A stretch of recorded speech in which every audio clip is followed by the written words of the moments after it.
Patung lilin Agnes Mo resmi mejeng di Museum Madame Tussauds. Sang artis girang lihat kembarannya yang tampak nyata. Resmi mejeng di Museum Madame Tussauds, penampakan patung lilin Agnes Mo bikin netizen syok. Pasalnya, patung lilin Agnes Mo yang dipajang di Museum Madame Tussauds benar-benar tampak nyata bak kembaran sang penyanyi. Seperti diketahui, Agnes Mo adalah penyanyi, aktris, penulis lagu, presenter, penari, produser musik, model kenamaan tanah air. Sederet prestasi membanggakan pun sukses ia raih. Seperti baru-baru ini, Agnes tampak bangga saat dibuatkan patung lilin oleh Museum Madame Tussauds.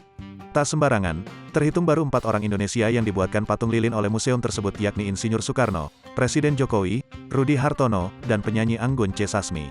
Agnes sendiri mengumumkan kabar bahagia itu di akun Instagramnya @agnesmo pada Kamis, tanggal 6 Oktober tahun 2022.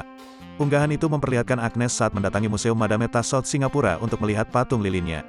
Benar saja, patung lilin Agnes resmi dipajang di Galeri Museum Madame Tussauds. Bikin merinding, patung lilin Agnes benar-benar tampak nyata. Bahkan, patung lilin itu benar-benar sangat mirip dengan Agnes layaknya kembaran. Meski sebuah patung, namun karya seni itu terlihat hidup hingga mirip orang sungguhan.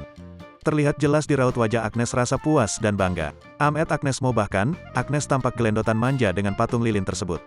Bersamaan dengan hal itu, Agnes mengucapkan terima kasih pada pihak Madame Tussauds yang sudah memberikan kesempatan tersebut. Bahkan, patung lilin itu benar-benar sangat mirip dengan Agnes layaknya kembaran.